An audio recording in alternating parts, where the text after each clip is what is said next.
It's easy to think of hexagonal thinking as a big event, a full class activity that you set up and run for a whole period. But once your students know how to use this tool, it could come in handy in a lot of other ways, especially if you keep some blank hexagons on hand in your classroom. In today's short episode, I want to share 5 10-minute hexagonal thinking activities you could use in your class any old time. But my hope is that after hearing these, you'll realize there are hundreds more possibilities. Hexagonal thinking is a tool you can reach for time and again to help students warm up for discussion, look at things in a new way, or organize their thinking, their research, or their ideas in the midst of all different types of units. So, you ready to dive in? Welcome to the Spark Creativity Teacher Podcast, a podcast for English teachers looking for more creativity, more engagement, more joy, and no more scripted curriculum, lesson planning ruts, or boring book lists. I'm Betsy Potash, and I'm honored you're trusting me to help. You're not alone on this creative journey anymore. Okay, so for this first activity, let's talk about hexagonal thinking as a discussion warm-up.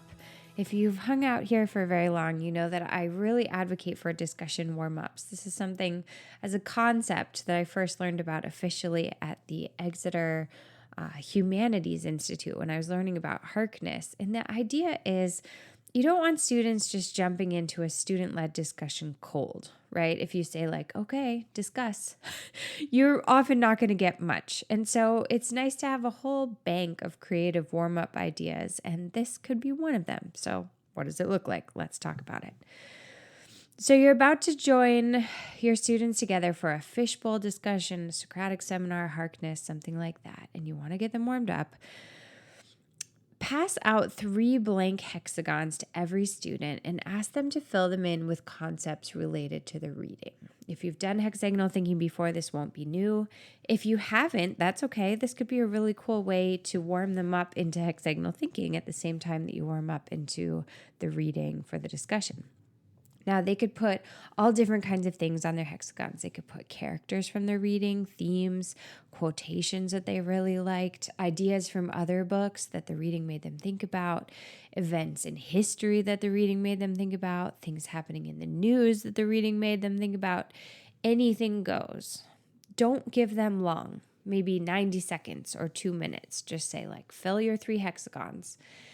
Now, every student has 3 different hexagons. Invite them to stand up with their hexagons and walk around and find a partner. Now, if you want to get them up and away from their seats so that they're near someone new, if they tend to sort of fall into a rut with their best friend who sits next to them or whatever, you could do a little spin, like stand up and find a partner with the same favorite season as you, or that likes the same kind of music, or that has the same favorite candy or whatever, just for the first round. And that'll get them up, moving around the room, chatting a little bit to find their partner. Once they find a partner, tell them you want them to find a way to connect all 6 of their hexagons. So they have 3, their partner has 3. They need to sit down or just like hover over a desk or something and search out some connections and discuss. Now, once they find their web, they should jot down in their notebook either a question on their mind that comes out of looking at their web, some question for the discussion, or some kind of insight, some connection that they found that they think would be worth sharing and talking about in the discussion. So one takeaway, and that's like a bullet point that they now have that they can bring up during discussion. Now, have them grab their hexagons back into their hand and mix it up. Have them find a new partner and do it again. Their 3 and a new 3. How can they make the connections? What insight or question do they bring up? Then boom, do it again, as many times as you want to, as long as it feels productive.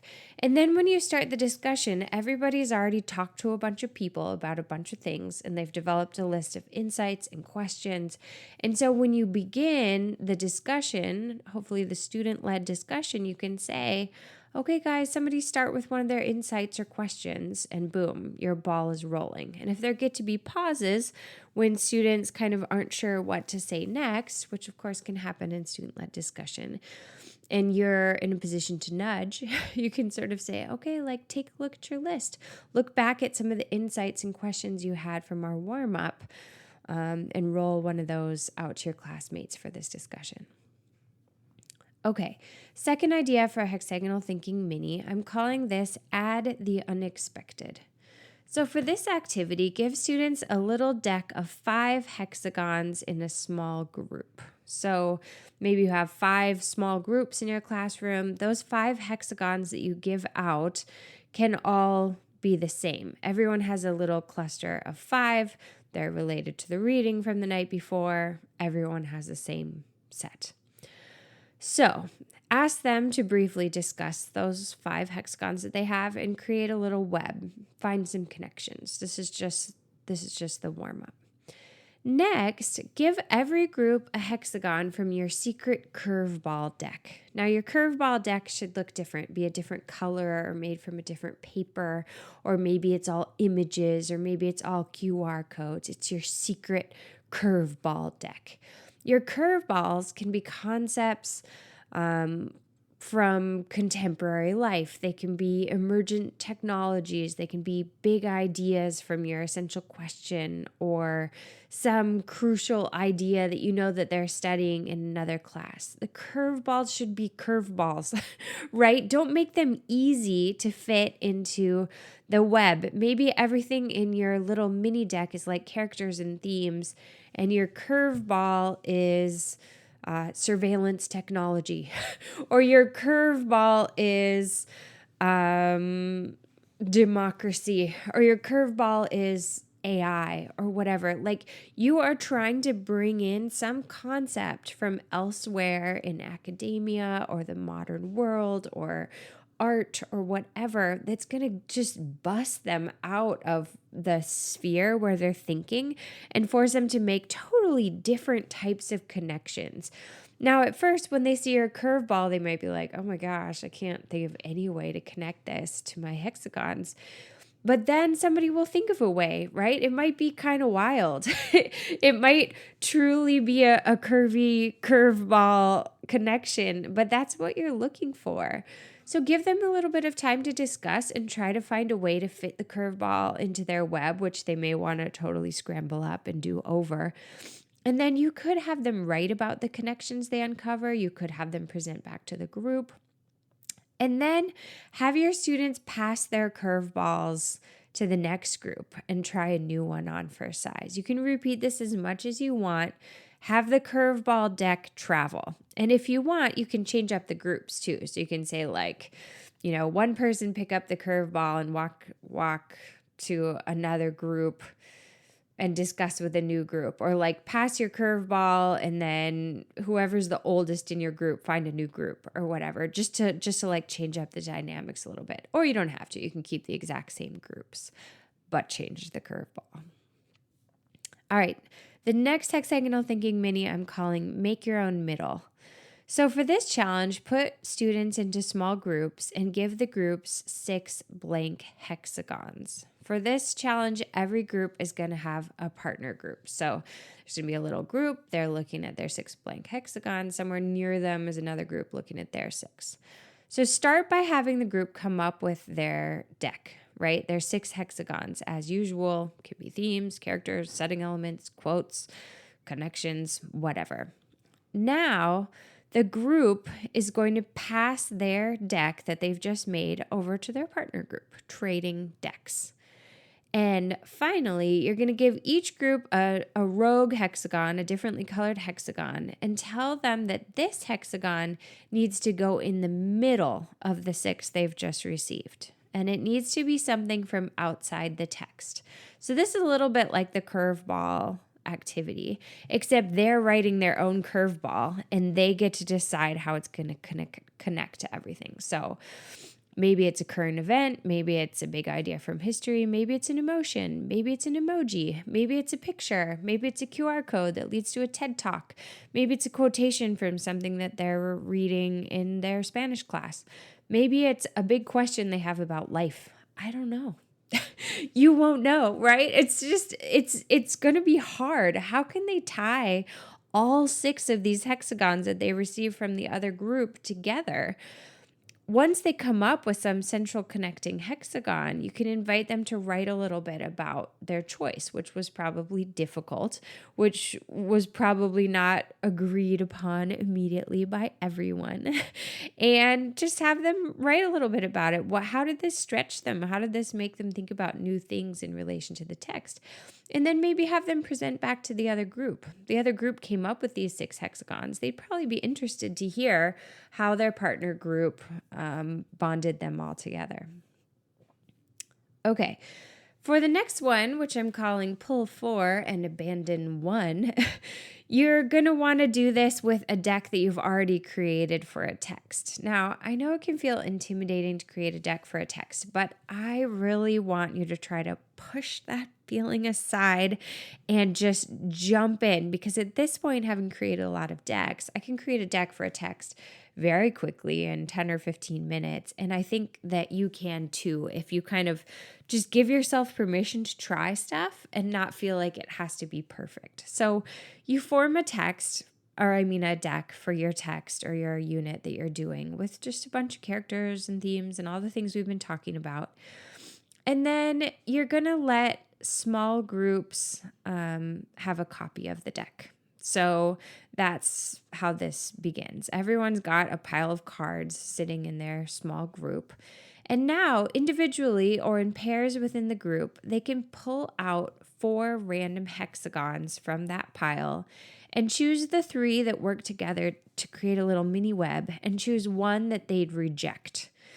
So this activity pulls a little bit from the awesome Sesame Street quiz that Amanda over at Mud and Ink Teaching has shared with us on the podcast before. I love her Sesame Street quiz, which of these is not like the other. And it's the same idea here. You pull the 4 hexagons. Usually you're trying to force a connection. In this case, we're trying to force an expulsion. So 3 are going to be connected and 1 we're going to abandon. Now, as a second step, once you form the little friendly trio and decided how the 3 are going to connect, you could say, oh, twist, now you have to put the 4th one in. Decide how you're going to put it in. Or you could say, oh, twist, pass the 4th one to the other partnership or to one of the other people in your group, and they have to fit it into theirs, and you have to fit in theirs to yours or whatever, right? After you do this once and have them write a little bit about their connections and what they rejected or present maybe back to the group, you could do it again. You could do it again, right? You can keep scrambling the hexagons and pulling 4. Now, this could be kind of a cool warm-up to an actual full hexagonal thinking. Once they've done a few of these bond 3 and reject 1, you could say, now put them all back in the middle. Now your group is actually going to create a full web with all of these cards now that you've kind of thought about some of the connections that you want to use. Okay, last but not least, this one I'm calling the mini deck gallery, and this quick activity requires 9 blank hexagons ready to go for each group of 3 students. Each group of 3 is going to create their own miniature deck, and here's how it's going to work. One player is going to have the theme role. They're going to put down 3 key themes from the reading on their 3 hexagons. Another is going to be the quotation finder. They're going to choose 3 crucial quotations. And the third will choose and create 3 illustrations representing some aspect of the reading. Now, I'm sure you're already thinking, what if I want them to come up with 3 symbols? Or maybe my reading really lends itself well to finding 3 metaphors or whatever. Fabulous. Change it up however you want. But the idea is you have this small group. They're creating their own deck. They're each responsible for something. Now that the students have created their own deck quite quickly, they can create a web for that mini deck.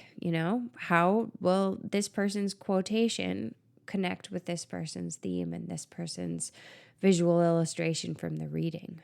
Once they've put things together, you can have them write about connections and maybe put Post-its with their connections in the cracks to show where the connections are and have them walk around and do a gallery walk.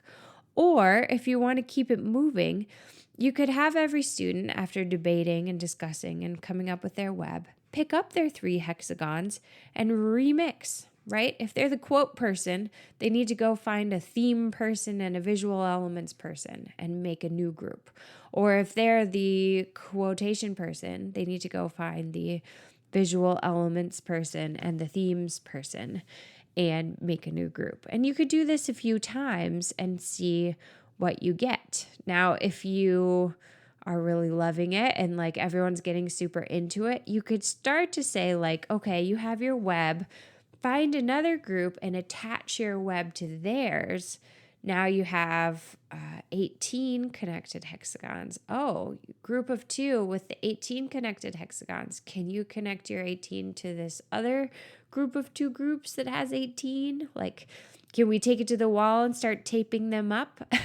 You can decide at what point it becomes too chaotic. You don't have to do that. You can just keep it in groups of 3. It depends how big your class is and how rowdy or not rowdy they are, how focused. But there's a lot of different ways to remix this and keep it interesting. Okay, my friend, as I'm sure you're seeing, there are so many ways to do a hexagonal thinking mini activity, either as a warm up for discussion, as just a way of trying to think about things, connections to other disciplines, to life, to history. I hope that in the coming days, you'll try one of these. What do you have to lose, right? 10 minutes. It's so doable. It's so fun. Or maybe you'll come up with your own spin and see where that takes you. If you do, I will love to hear about it, whether you try one of these or try one of your own. You can always post in the Creative High School English Facebook group and tag me and share it with everybody, or post on Instagram, tag me at Now Spark Creativity, maybe hashtag it hexagonal thinking. I always like to see what's going on with hexagonal thinking across the web. Or you can always email me, Betsy at nowsparkcreativity.com. I love to see what you're up to, talk about what's working well, chat about questions. Anyway, these small hexagonal thinking practices can really help your students strengthen their skills with hexagonal thinking overall. And after they've done lots of minis and different remixes, then the next time you get to a bigger hexagonal thinking discussion in class, they're just going to be that much more prepared and ready to crush it. So, yay. Okay, thanks so much for joining me today. I hope you have a great vacation if you're listening to this live and you're about to have a few days off next week, and I will see you after that break. Until next time, take care of yourself and stay creative.